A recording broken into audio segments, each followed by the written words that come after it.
How do I beat pawn to queen 4? So my mentor, Ron, he always plays pawn to queen 4, always.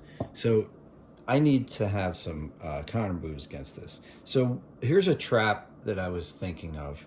I was thinking of moving the bishop pawn, the queen bishop pawn, and then he takes, because he's a pawn grabber, so he would totally take that.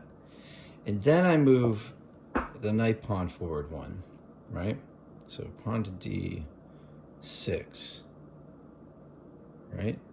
And then I'm threatened to take this pawn back with the bishop.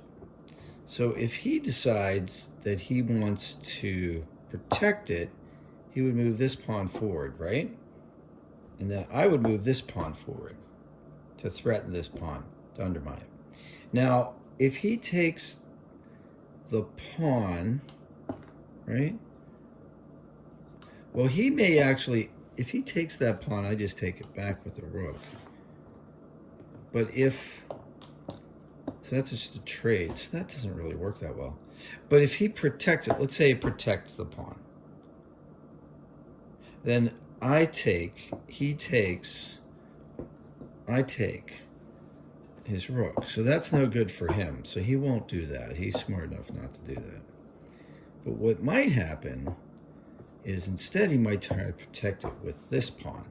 If he protects it, I'm sorry, I'm still there. If he protects it with that pawn, then I take, then he takes, and he's probably happy with that. But then I go queen,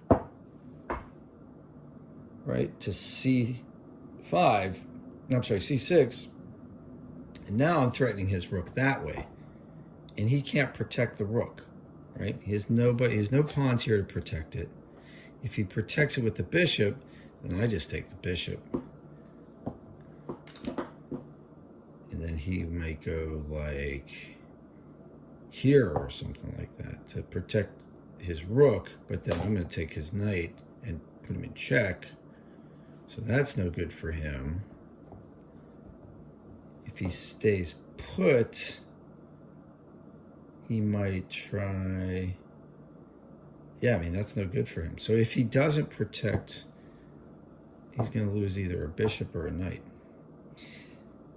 I don't know if he's going to fall for that. I'm going to try it today and see what happens. But you guys give me some ideas about this. I'd appreciate it because I am really trying to beat him. And I'm having a dickens of a time. All right. I'll talk to you guys on the next one. Thanks.